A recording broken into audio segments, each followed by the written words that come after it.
What's up, guys? Welcome back to the YouTube channel. It's almost race day for us. We got 7 days. We're gonna be a really good time at Knoxville Dragway. I hope you guys are coming to see us.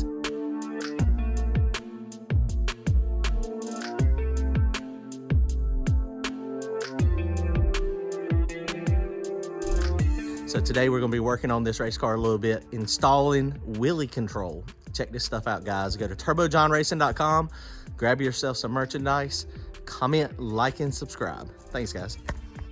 All right, guys, so here goes what we got. We got this ride height sensor. We got it from Mad Racing. A lot of people recommended them. They've got some really cool stuff out there, but this is their own ride height sensor. So it's pretty simple, real easy to put on. They've got a bunch of brackets. This is the actual laser itself back here.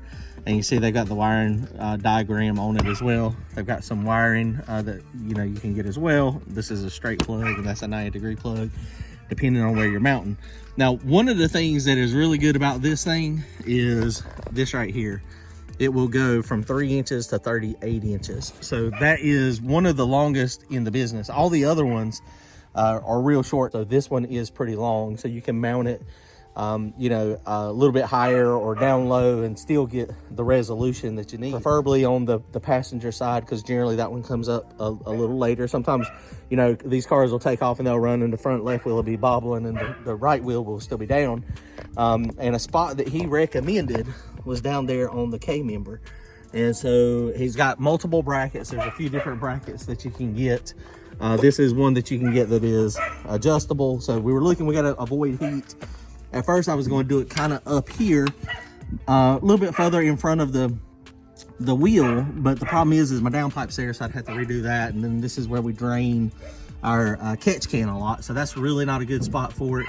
And then I was going to go back here, probably wouldn't be that bad, but down there they've also got this bracket, which is perfect for where I'm going to mount it. See how it's got this nice little angle to it. I did drill the holes in it, so that's why they're not real straight. One's they're the same size, but they're in a little different location. But this will actually mount down here perfect. So basically we'll just get it right here, get it level. So it's already got the right angle. It's already designed to go around that bend. We'll mount this, mark it, and then basically self-tapper it in there. And I think we're gonna be good to go. I'll make this thing level. I imagine if it's a little off, it's still gonna measure distance. So, and you're gonna set this thing up, the way we're gonna set it up is by actually jacking the car up and getting it to the max. So we'll have to put it on a level surface, get it all designed, to get it all in there. There's a couple different ways to probably do the ride height control.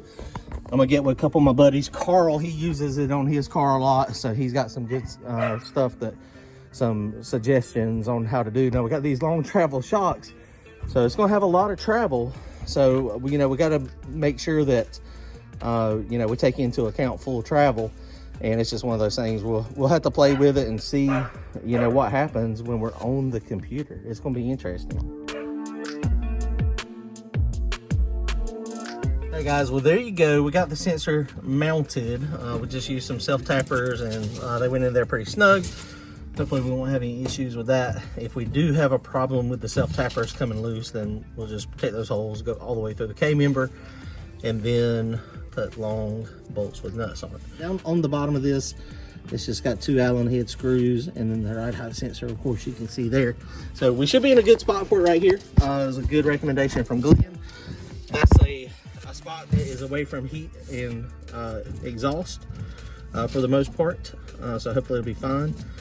It is angled just a little bit out, but me and Brian were just talking about it. We don't think that's an issue. So instead of going straight down and hitting like right here, it's going to be like 1 inch over this way. But when this thing moves up, when it travels all the way up, this thing goes out anyway. So it's going to have a little bit of range, but we're going to set it up based on, actual conditions. So we'll get in the Holly, and then we will, set an advanced table to pull timing when it gets to a certain point.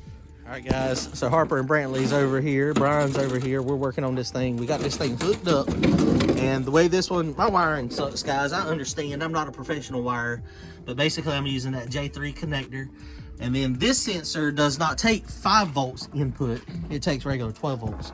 and it actually converts it all in by itself. Okay, hold on a second. I'll let it back down, push down on the front to get it back down. Okay, hold on a second right there. So basically go in here, you have to create an input.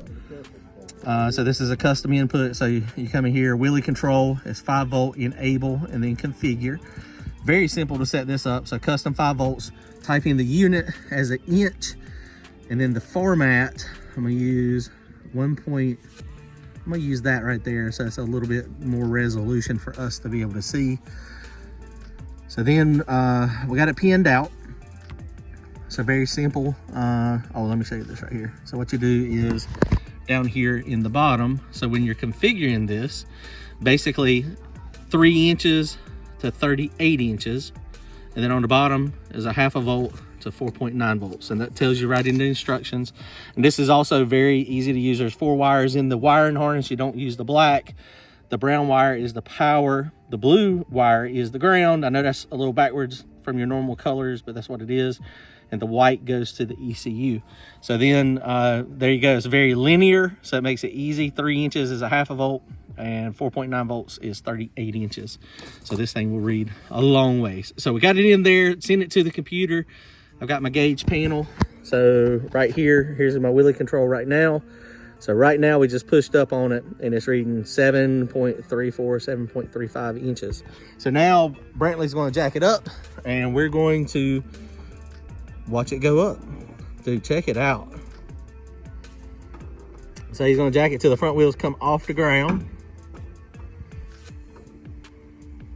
And now, you know, as this thing's going up, one of the things that we're going to do is we're not going to start pulling timing out until it gets off the ground. And so we'll probably have to play with this a little bit. And, you know, it's just one of those things. I mean, you just got to play with it. So it's jacking up, going up. Go ahead, keep going. Man, those TRS front struts are unbelievable. They have so much travel. So what did we start at? 7.4? 7.4. So it's at 14 now almost. It's 14 inches. That thing's got a ton of front travel. Okay, now the front wheels are off the ground. So the front wheels are off the ground. Right there, I can spin it at 14 inches, essentially. So 14.5. So we're gonna have to play with this. So I'll probably put 15 inches for the actual setting, and we'll build an advanced table and we'll start ripping timing out of it. So I have never built an advanced table, but I think, or not for the Wheelie Control, but it should be pretty easy to do. And like I said, I'll talk to Carl and see. Carl had some suggestions, but I don't remember what they were. So, dude, I'm excited. What do you think? That Wheelie Control is awesome. I like it. I think it could definitely be good. You know, anytime it pops the tire up, I mean, I'm okay with it picking the tires up a couple inches. So, I mean, it is what it is. You just don't want it to get much higher than that, because then it'll start, you know, possibly blowing over. And it just jacked up a little bit more, so it's still 14.6. And if it's bouncing right there, you don't want it to pull timing out there, because that's what we want. We want full travel right there when the front tires are barely on the ground or bopping. We got 3,500 pounds on the back tires. So that's what we want. That's ultimately what we want. So that wasn't too hard to hook up at all. So if you guys want some Wheelie Control, is there a laser or anything? I don't see like a red dot. I know some of them have like a mark on the ground to where you can see. But if y'all want Wheelie Control, go check them out. Mad Racing, awesome products, awesome guys to deal with. Very easy to set up.